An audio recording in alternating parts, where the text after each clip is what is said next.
Hi there, Kevin Scott. A couple of guys in the salmon forum was asking how I double my hackles. Uh, Whether it's high grade hackles or cheap ones, this is the way I do it now. Right, I've got this white Indian cape. I only use it for, um, the only time I use it is when I'll show you.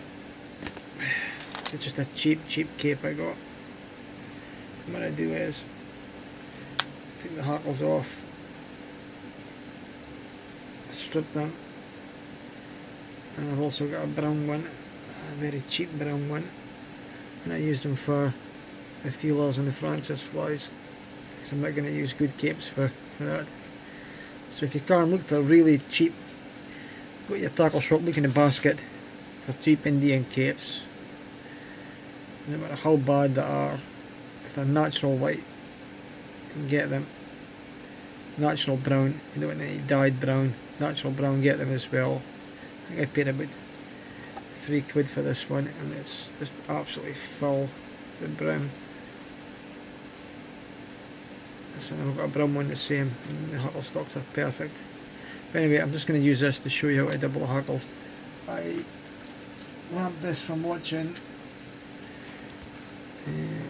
Jimmy Younger and Gloria Younger's DVDs. I've got all these DVDs. There's a lot of them. I've got them all. Got them from Hugh. If anybody like a copy, give us a PM. Or tube flies, feather wing, hair wings, you name it. Right, I got my feather. You got the curve of the feather.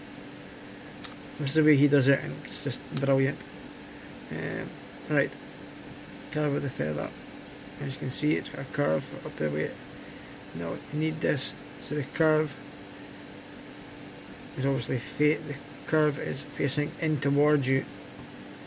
You need your hackle pliers, that's all it is, so you need hackle pliers or something to hold it, because if your hackle pliers in the end, like this, right, so your hand there, just in the palm of your hand, easy enough, so your top two fingers are free. Oh, somebody's got dry skin and dry fingers, so I like to moisten them a wee bit, it does help. Right, take the other end, hold the tip, okay, so holding the tip, hackle pliers in your palm of your hand, okay, two fingers, take pincers, make a pincer, right, so now what you're going to do is just pull the fibres down, there you go. To see how easy they come down. Look at that, just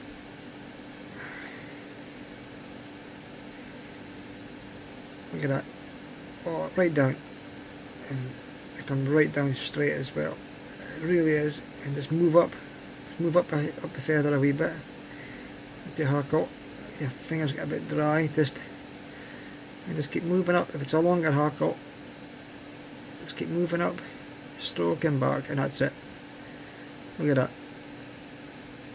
Right back, close to each other, real tight. As I said, and palm of your hand, two fingers at the top, hold the tip, and then just slide up and move your hands to further up the feather if it's a long one, and you keep doing it all the way up if it's a longer one. Look at that. You can usually do it a lot quicker, you can just hold it like that and just, anyway, you can usually do it quicker, but as I do moisten my fingers a bit, it gives you a bit of grip. And it's the best method I've ever seen, ever used. It's better than running scissors down hackles and tying a hackle and then folding it back. Sometimes it pulls the hackle out. Now there you go, look at that. Absolutely perfect. Whole thing is, it's a cheap hackle, so you don't expect too much. Right, tying it in. Right, here's one I just done earlier just to practice. I'll untie this. a big hook on to show you guys.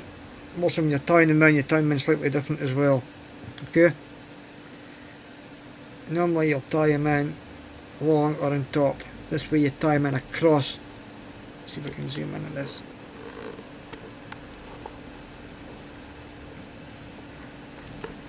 Right, you tie it in across the hook. Across the hook. And you still do it with your cascade. See your tip and it's across.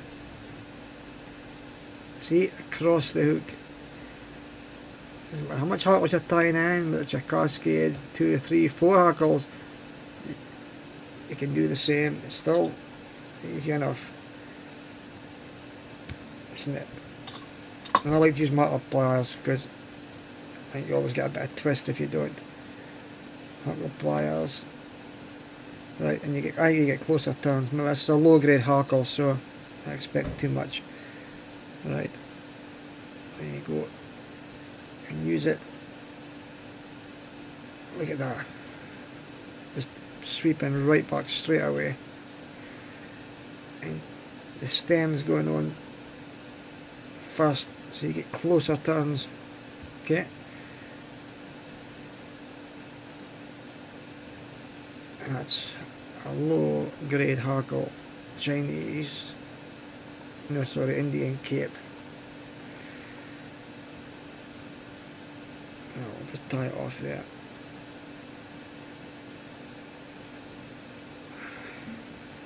Good. Well, just quickly, just to show you guys. No tie, no about hackles, and like I say, it's just the best way I've found to.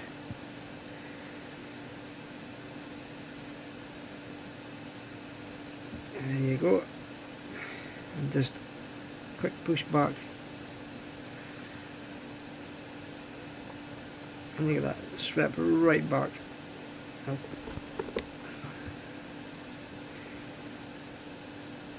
Look at that.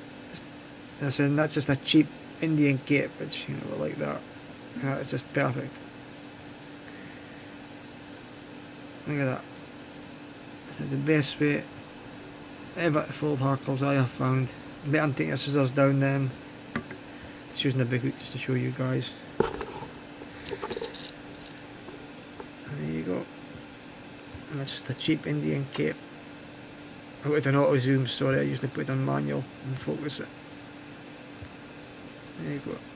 It's the best way to fold hackles I've ever used. I hope it works for you guys. Once you get the hang of it, you can do it in seconds. It says tie it across. You don't just tie it on the side or top. Tie it across. And if your cascade, your yellow, and it says you're tying your fly. If you do it this method, you can leave shorter gap distance. You don't have to leave such a big gap for your head because you get such tight wraps. And with a hackle, leave a smaller distance for your head. Couple of wraps, then your orange. It just honestly, once you do it this way, you'll never ever go back to any other way of folding hackles. I said, thanks to Jimmy Younger, his wife, watching them do it. You see him doing it, he can do it in seconds. So there you go, thanks very much. And I was going to do a video on putting tinsel bodies on. I like to put my tinsel bodies on nice and smooth. If anybody would like to see them, just let us know and I can do it as well. Thanks very much. Have a good new year. And thanks very much for watching.